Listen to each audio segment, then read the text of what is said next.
Supreme court के आईनी bench ने 2 मुकदमात रेगुलर बेंच को वापस भेज दिए हैं। जस्टिस मोहम्मद अली मजहर ने रिमार्क्स दिए कि हर केस आईनी बेंच में ना भेजें।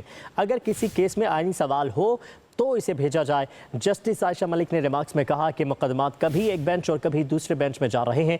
जस्टिस मंसूर अली शाह की सरबराही में 3 रुकनी बेंच ने मुकदमात आईनी बेंच को भेजे थे। मजीद तफसीलात जानेंगे वसीम मलिक से। वसीम, बताया गया क्या वजूहत है हर केस ही आईनी बेंच के पास ट्रांसफर किया जा रहा है?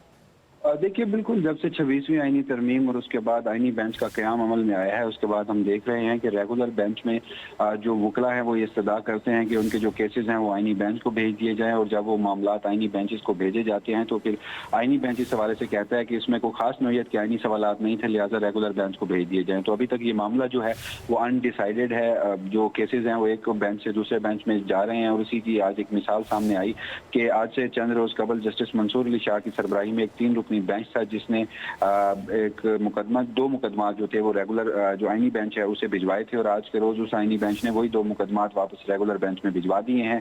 ये मामला था जो एक वजारत पेट्रोलियम का केस था उससे मुतालिक, और जो दरख्वास्त गुजार थे उन्होंने ही रेगुलर बेंच में ये इस्तदा की थी कि चूंकि इसमें आईनी नौयत के सवालात हैं लिहाजा इस मामले को आईनी बेंच में भेजा जाए।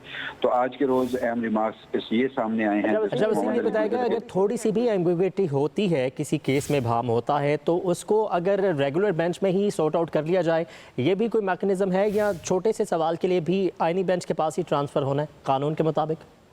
देखिए, अभी सुप्रीम कोर्ट ऑफ पाकिस्तान में इस हवाले से कोई बाज़ाब्ता तौर पर ज़ाब्ता कार नहीं बनाया गया, ना ही कोई इस हवाले से जुडिशल आर्डर सामने आया है। 26वीं आईनी तरमीम चूँकि ये एक नया मामला है, और उस हवाले से अब जब यूँ ये मामलात मुकदमात बढ़ रहे हैं कि आईनी बेंच में भिजवाए जाते हैं, वो दोबारा रेगुलर बेंच में भिजवा दिए जाते हैं, तो अब सुप्रीम कोर्ट को इसका कोई परमानेंट जो हल है वो निकालना होगा ताकि इस तरह की जो सूरत हाल है उससे बचा जा सके। ठीक है, हर केस आईनी बेंच में ना भेजें। जस्टिस मोहम्मद अली मजहर के ये मार्क्स सामने आए हैं। बहुत शुक्रिया वसीम अपडेट करने के लिए।